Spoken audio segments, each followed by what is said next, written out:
Row after row of black caps fill the Southern New Hampshire University auditorium. I scan the faces of proud families clutching bouquets, balloons bobbing against the ceiling, phones raised high to capture every precious moment. 3 empty seats mock me from the 4th row reserved, but abandoned. My phone vibrates. The group text from Mom glows on the screen. Sorry, honey. You know how Uncle Mike gets about Super Bowl Sunday? Been hosting for 20 years. We'll celebrate next weekend, XO. I click the screen dark, fingers trembling. 6 years of night classes flash through my mind. Double shifts at the insurance company.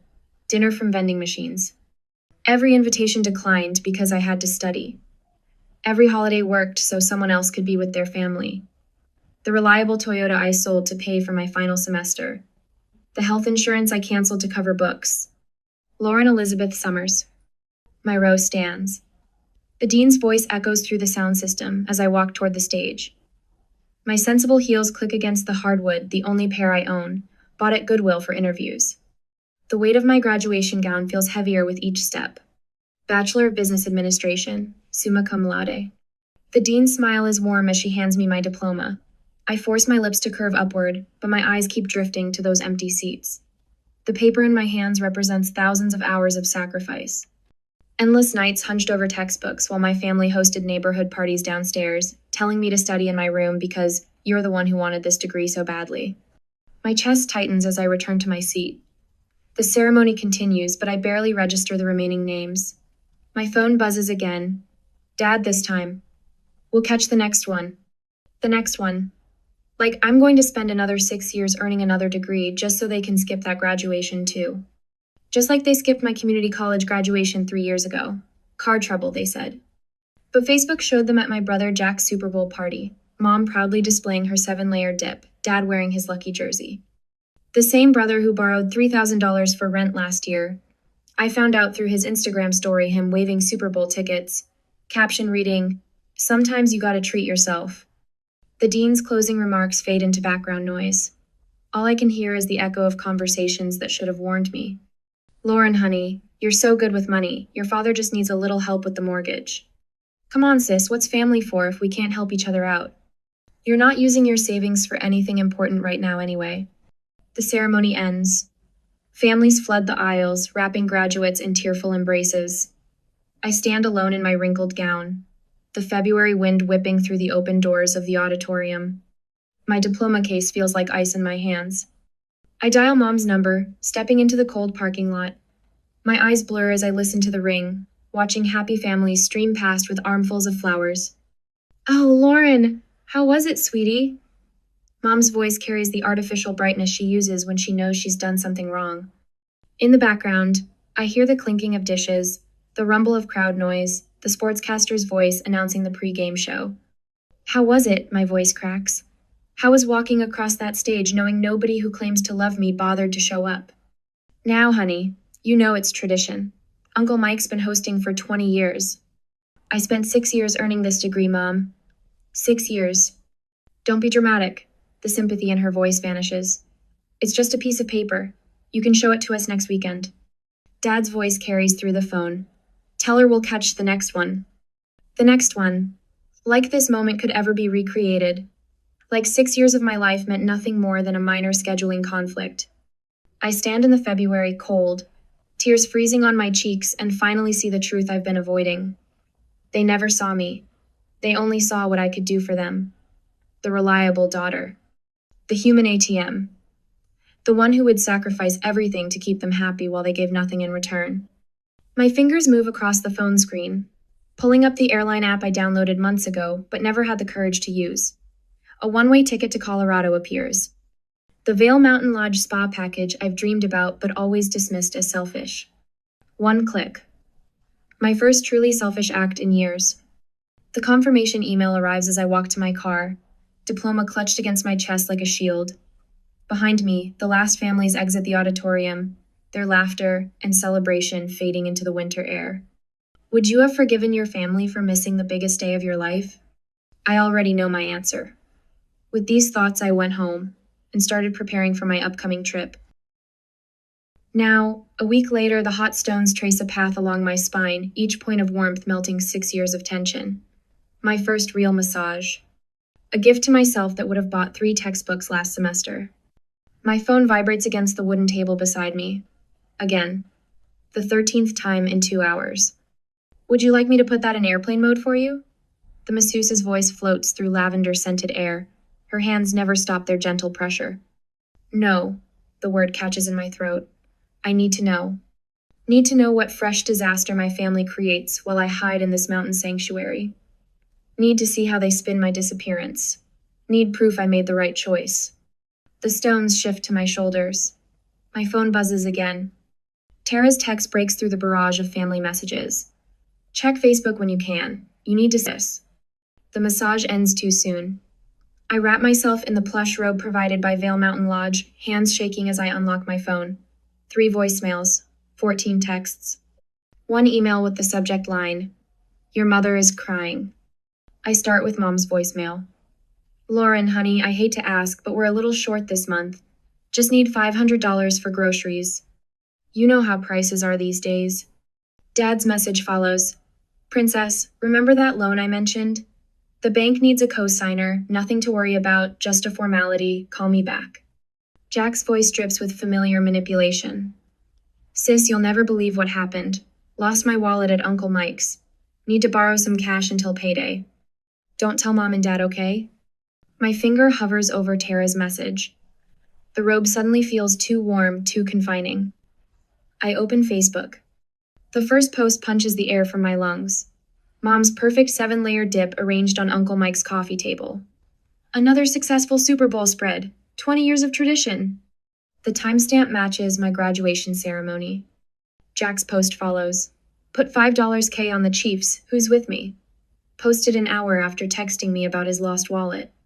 Comments flood the photos. Relatives praising Mom's cooking. Friends congratulating Jack on his bet. Dad sharing links to next year's Super Bowl packages. Not one mention of my graduation. Tara's message blinks. "There's more. Check your credit report." The spa's Wi-Fi crawls as I log into Credit Karma. Unauthorized inquiries litter my report like cigarette burns. Chase, American Express, 3 different store cards, all within the past month. My phone rings. Mom's number. "Have you thought about that grocery money, honey? Times are tight." The stones from my massage sit in a heated basket nearby.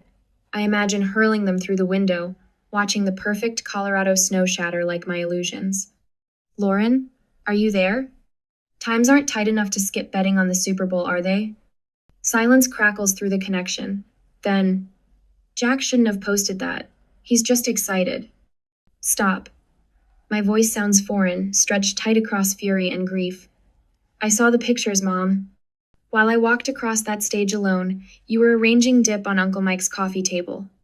Now, Lauren, family helps family. That's what we do." Family helps family. The laugh tears my throat. Is that why there are credit inquiries I never authorized on my report? The silence stretches longer this time. In the background, I hear Dad's voice. "Is that Lauren? Tell her about the loan. Don't you dare." The words slice through Mom's excuses. "Don't you dare ask me for one more thing." My finger finds the block button as Dad's voice rises. The screen goes dark. Relief floods my system, chased immediately by crushing guilt. Good daughters don't block their parents. Good daughters don't run away to luxury spas while their families need help. My phone lights up with Tara's call. I talk to my cousin Sarah. She's a lawyer, specializes in identity theft. She says you need to file a police report immediately. I can't do that to them. The words come automatically, programming too deep to override. They're family. Honey, family doesn't steal your identity. Family doesn't miss your graduation for a football game. Family doesn't. A knock interrupts. The spa concierge stands in my doorway, concern etched across her features. "Miss Summers? We've upgraded you to our Mountain View suite. No charge." I didn't ask for. "You're not the first person I've seen make these calls." She steps inside, closing the door softly. "My mother emptied my accounts the day I graduated college. Said I owed her for raising me." The tears finally break free. She hands me a tissue, then another. "The suite has a better security system," she adds quietly, "and a private entrance." My phone vibrates. Another credit alert. "They opened a Macy's card in my name yesterday." I pick up my phone, hand steady now. Tara? Give me Sarah's number, and the name of a good accountant. The mountain snow falls outside my window, each flake a promise of fresh starts, of boundaries sharp as February frost, of a life where love doesn't require sacrifice, a life where I'm finally free. My phone buzzes one last time before I block Jack's number. His message glows like a warning. You're selfish if you won't help Dad out, after everything they've done for you. Everything they've done for me. Like missing my graduation to watch football. Like stealing my identity while I earned my degree. Like teaching me that love means giving until you break. I text Tara back. I'm ready. Call Sarah. When does family loyalty become self-destruction? I already know my answer. After the vacation was over, I came back to my apartment, met with Sarah and Tara, and prepared the necessary documents to fight my family. They need to learn boundaries once and for all. A whole month has passed that way. Now, on a Thursday night, the banging on my apartment door jolts me awake at 3 a.m. Through the peephole, Dad's red face fills mine. Mom hovers behind him, wringing her hands in that way she does when she wants something. Jack leans against the hallway wall, arms crossed, watching the show. I step back from the door, phone already in hand. The landlord's number rings twice. Miss Thompson? I'm so sorry to bother you this late, but your family is here claiming they need emergency access to retrieve their property. My laugh comes out harsh. Their property? Everything I own I bought myself, with the money they borrowed and never paid back. Should I call the police? I watch Dad pound the door again. The wood frame shudders. Yes, please. My phone lights up with Mom's latest voicemail. I tap play, setting it on speaker while I pack. Lauren, honey, how could you do this to us? After all we've done for you. Her voice breaks with practiced perfection. I've heard this performance before. When she needed money for the roof, that never got fixed. When Jack needed bail money, that bought Super Bowl tickets.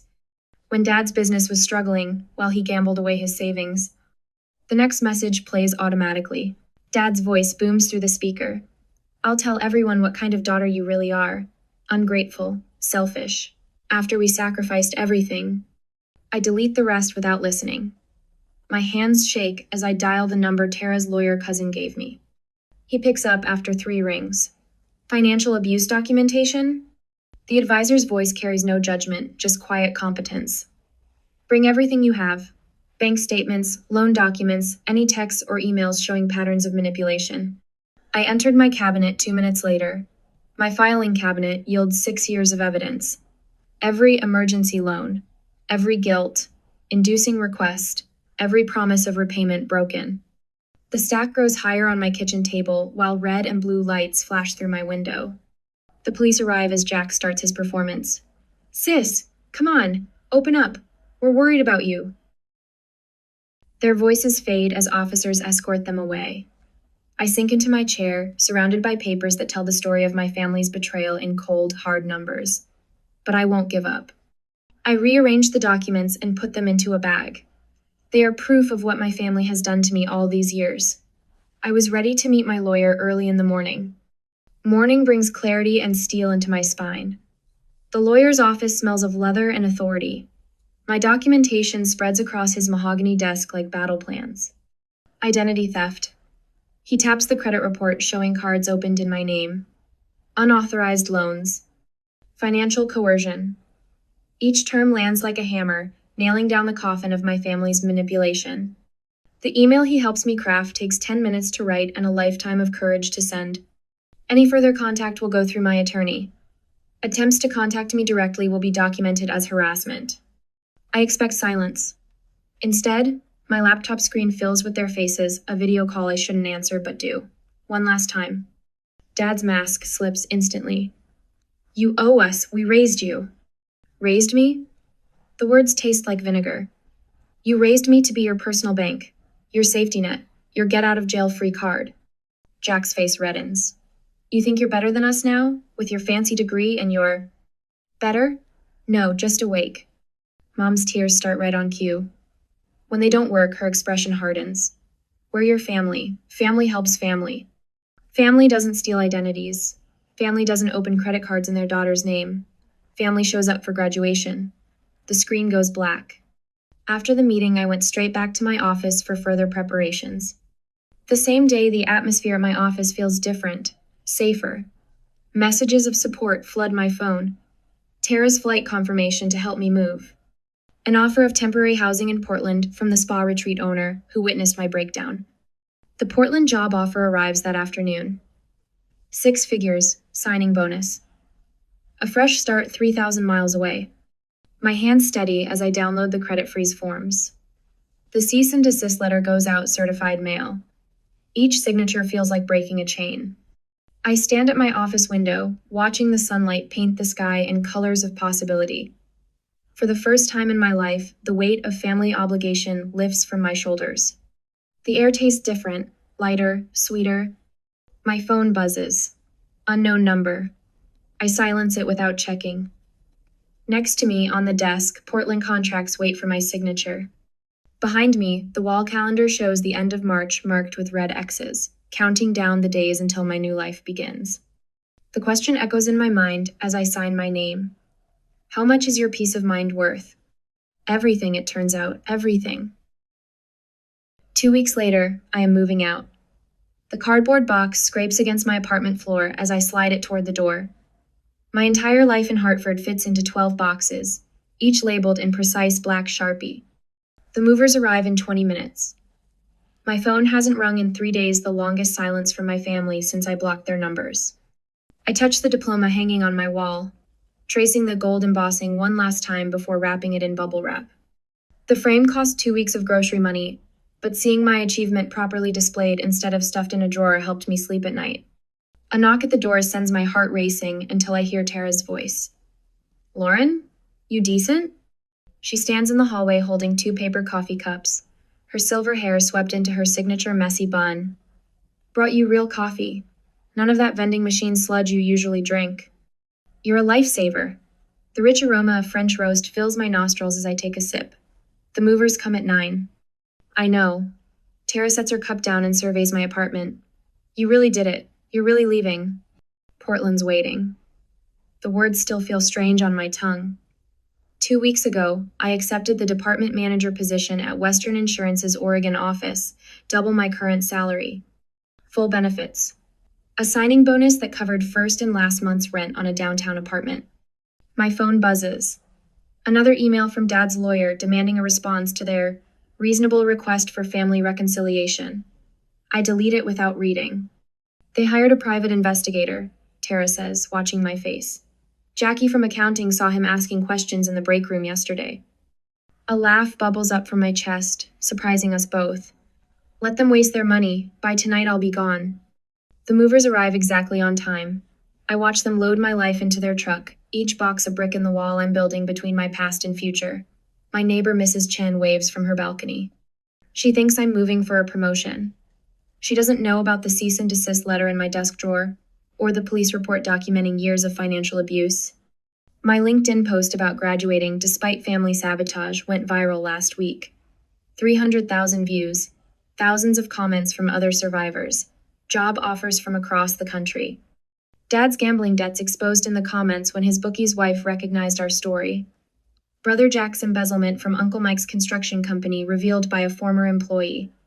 The professional community that ignored my family's social media smear campaign embraced me instead. Women in finance, corporate mentors, survivors of financial abuse who recognized their own stories in mine. Thoughts take me to my new apartment in Portland, waiting above the city lights, secured through my future coworker Amanda's real estate connections. The women's professional network there already added me to their leadership committee. My therapist connected me with a support group that meets Tuesday nights. Miss Summers, the head mover, brought me back to reality. He holds out a clipboard. Just need your signature here. I sign my name with steady hands. Through the window, I watch them load the last box, the one containing my mother's china. The set she promised would be mine when I married, then sold at a yard sale to cover Jack's gambling debts. I found identical pieces at estate sales, slowly rebuilding what was stolen. My phone lights up with a text from Amanda in Portland. Office is ready. Team can't wait to meet you Monday. The promotion blindsided my family. Department manager at 30. The position Dad always claimed I'd never qualify for without his connections. The job Jack expected would be his once he put in his time. Tara helps me do one final sweep of the apartment. Under the sink, I find Jack's old baseball trophy, one he threw at my door the night I refused to co-sign his car loan. The glass vase shattered, leaving the golden player eternally pitching to no one. Want to keep it? Tara asks. I drop it in the trash. The hollow thunk echoes through the empty apartment. My phone buzzes again. Uncle Mike's name appears the first family member to contact me directly since the restraining order. Lauren. His voice sounds older than I remember. I saw your post. About graduation day. About the Super Bowl. Uncle Mike. 20 years I hosted that party. 20 years your father used my house to place bets with his bookie buddies. Your brother stealing from my company to cover his losses. He pauses. I'm shutting down the party. Permanently. And I'm pressing charges against Jack. Tears blur my vision as I thank him and end the call. Outside, the moving truck rumbles life. Ready? Tara holds out my coat. I take one last look at the apartment where I spent 6 years studying, dreaming, surviving. The mark on the wall where my diploma hung.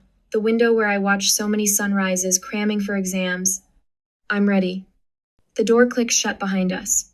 In my pocket, my phone vibrates with another blocked call from my mother. I silence it without looking. Tara drives me to the airport, hugging me tight at security. Show them what you're made of, boss lady. We part and I fly towards my new life.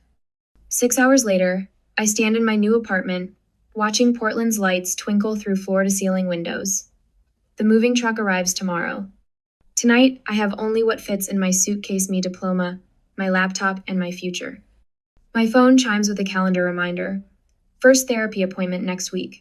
Dr. Richardson specializes in family trauma and financial abuse. She already helped me draft boundaries for my new life. No contact with family members who participated in financial exploitation. No lending money without a formal contract. No accepting guilt trips or emotional manipulation. No compromising my peace for others' comfort. A text from my new team lights up my phone. Welcome dinner tomorrow night. We're your Portland family now. Family. The word sits differently in my chest now. Lighter. Chosen instead of inherited. Built on respect instead of obligation. I unzip my suitcase and pull out my diploma. Tomorrow I'll hang it in my office, where everyone can see it, where no one will question my right to display it. Where success isn't a betrayal, and ambition isn't a sin. The city lights shimmer like stars fallen to earth. Somewhere below, my new life waits. My peace, my power, my truth. I am Lauren Elizabeth Summers, department manager, survivor, warrior. And I am finally, completely free. Freedom, though, isn't the end, it's the beginning of everything I had to rebuild. The next 6 years taught me how to lead without apology, to own my voice in rooms that once silenced me. Step by step, I transformed from the woman who escaped into the one who inspires. Now, 6 months later, they show up again. Security guard John Martinez spots them first. His hand touches my elbow as I prepare to take the stage at the Pacific Northwest Business Leaders Conference. Miss Summers, your family is in the lobby. The words hit like ice water. 300 professionals fill the ballroom, waiting for my keynote on financial independence. My hands tremble as I smooth my blazer, the Emerald Saint. John I treated myself to after the promotion. They won't get past the doors, John promises. But they do. Dad bursts through just as I reach the podium. His suit hangs loose on his frame, his eyes wild. Jack trails behind, phone raised to record whatever scene they plan to create. Mom clutches her chest, wobbling in practiced distress. That's our daughter, Dad's voice booms across the silent room. She abandoned us, left us to rot while she got rich. I grip the podium. The teleprompter blinks, waiting. 300 faces turn toward the commotion. Our Lauren, Mom wails, breaking her poor mother's heart. The audience murmurs. Phones emerge. My career flashes before my eyes, everything I've built in Portland crumbling under the weight of viral family drama. But something shifts inside me. Therapy. 2 promotions. A restraining order they apparently ignored. I am not that scared girl in the graduation parking lot anymore. Security. I say into the microphone, my voice steady. Please remove these people. They are in violation of a court order. Jack steps forward, phone still recording. We'll sue you for abandonment. For elder abuse, tell them how you left mom to suffer. A laugh bubbles up, genuine, unexpected. Mom's 58, Jack. And those Instagram posts from her tennis tournament last week suggest she's suffering just fine. The audience titters. Mom drops her hand from her chest, face flushing. You ungrateful little... Dad lunges toward the stage. 4 security guards intercept him. The crowd gasps. Phones flash, but I don't flinch. Ladies and gentlemen, I say into the microphone, you're witnessing exactly why I'm passionate about financial independence. Sometimes the people who should protect you are the ones you need protection from. They drag my family out, Dad shouting about ungrateful children, Mom's theatrical sobs echoing. Jack's phone keeps recording until security confiscates it. The room falls silent. I take a deep breath, straighten my shoulders. My keynote today was going to be about investment strategies, but let's talk about something more important, how to recognize when love becomes a weapon. For the next hour, I tell them everything. The graduation betrayal, the stolen identity, the years of manipulation. The audience leans forward, spellbound. When I finish, they rise as one applause thundering through the ballroom. Margaret Chen from Penguin Random House catches me afterward. We need this story, she says, pressing her card into my hand. Full manuscript on my desk in 6 months? I just nod and go out of the conference room. But the show isn't over. That moment, Dad's latest attorney has 4th fidgets in the lobby. Miss Summers, perhaps we could discuss a settlement? I open my briefcase and show him my documents. Perhaps we should discuss the credit cards opened in my name, fraudulent loan applications, social security number theft. Color drains from the attorney's face as I lay out document after document. 6 years of evidence, bank statements, credit reports, forged signatures. I'll need to consult with my clients, he stammers. No need. A new voice joins us. Detective Sandra Morris holds up a warrant. Robert and Jack Summers, you're under arrest for identity theft and wire fraud. They lead my father and brother away in handcuffs. Mom crumples onto a bench, her performance finally reaching its finale. Lauren, please, she whispers. They didn't mean it. We can still be a family.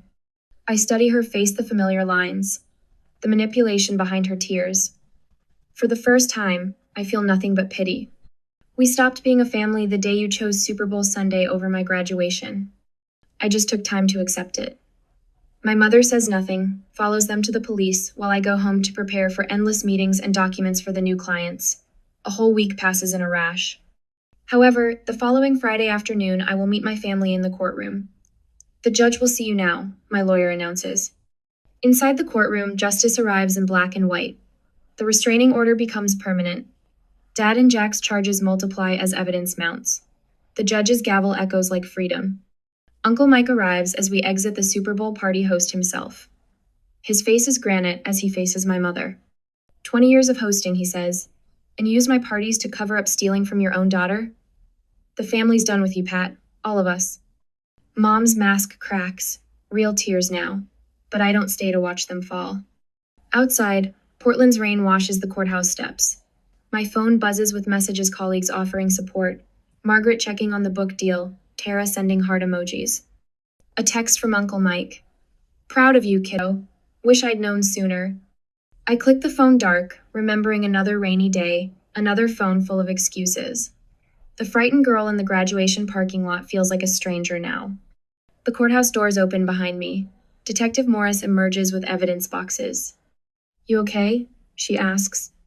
I tilt my face to the rain. You know what? For the first time in my life, I really am. The investigation will take months. The headlines will fade. The book will find its audience, but none of that matters right now. I am Lauren Elizabeth Summers. I am free. The rain continues to fall, washing away the last chains of obligation, leaving only truth behind. When forgiveness becomes enabling, the bravest love is letting go. I am just sorry I needed 6 long years to realize it. At the present, the Portland spring rain taps against my office window. 6 years of change spread across the walls and frames photos, certificates, newspaper clippings. My original business degree hangs in the center, those empty auditorium seats captured forever in a snapshot below it. Next to that, a packed conference hall from last month's keynote speech. My reflection watches me from the glass, shoulders straight, chin high. The door opens. Sarah, my newest mentee, clutches a thick folder to her chest. The bank statements you asked for. Her voice trembles. Dad opened 3 credit cards in my name. I gesture to the chair across from my desk. The leather creaks as she sinks into it, shoulders hunched exactly like mine used to be. You're already ahead of where I was, I tell her. You caught it early. Her eyes drift to the wall of photographs. Will I ever stop feeling guilty? The question echoes through 6 years of therapy sessions. Dr. Patterson's voice comes back to me. Guilt is the ghost of expectations we never chose to carry. The guilt changes shape, I say. It becomes something else, something stronger. The intercom buzzes. Miss Summers, your 4 o'clock is here early. The scholarship committee? I smile at Sarah. Want to sit in? See where this path can lead? She nods, spine straightening just a fraction. The conference room fills with board members, successful professionals who've become my chosen family. Tara, my best friend since that first devastating graduation day, takes her usual seat beside me. Under the table, she squeezes my hand. The Lauren Summers Scholarship Fund, I begin, will provide full tuition for survivors of family financial abuse. My voice carries strength I once thought impossible. Every recipient receives mentoring, legal support, and trauma counseling. The projector illuminates our first-year goals. My hand touches the diploma in my pocket, the one I earned 6 years ago. Master's in Business Administration. This time, every seat held someone who chose to be there. Who chose me? Tara and her husband whooped the loudest when I crossed that stage. My therapy group brought flowers. My team from the Financial Abuse Survivors Network filled an entire row. Even my landlord came, the woman who changed my locks that first terrifying night in Portland when my family tried to break in. The meeting ends with unanimous approval. Sarah's eyes shine as board members share their own survival stories. The shame that once paralyzed her begins to crack. Back in my office, I prepare for tonight's TED Talk. Breaking the chains, recognizing family financial abuse glows on my laptop screen. My phone buzzes with a text from Mark. Dinner reservations at 8, proud of you, babe. 3 years of dating, and he's never once asked to borrow money. Never made me feel selfish for having savings. Never questioned why I keep separate accounts. The autumn sun sets behind Portland's skyline as I pack up. My office wall holds one last photo last year's Friendsgiving feast. 20 survivors turned family, crowded around my dining room table. Some crying, some laughing, all healing. My therapy journal sits open on the desk. Today's entry reads, "Peace isn't the absence of conflict, it's the presence of choices." The elevator carries me down to the lobby where Mark waits. His smile reaches his eyes, the first thing I noticed about him. No hidden agenda. No manipulation. Ready for your big night? He offers his arm. I think of that frozen February morning, standing alone in a parking lot with my first diploma, of Uncle Mike's Super Bowl party that my family chose over my graduation, of my brother's stolen money and my father's gambling debts. I nodded and smiled, and we went to the parking lot. He drove to the event. An hour later, the stage lights warm my face as I take the microphone. 3,000 people lean forward in their seats. My chosen family scattered throughout the crowd, tissues ready. The best revenge, I begin, is a life well lived. But the greatest victory, that's helping others live well too. The words flow without rehearsal. I tell them about empty seats and broken promises, about the weight of expectations and the freedom of boundaries, about building a family from scratch, based on respect instead of blood. In the front row, Sarah sits straighter than I've ever seen her. Behind her, dozens of survivors I've mentored. Their faces reflect back the strength they found within themselves. My hand touches the diploma in my blazer pocket. Not the old one, the new one. The one earned in an auditorium full of love. The standing ovation thunders. Mark beams from his seat. Tara whistles through her fingers. My therapy group bumps fists.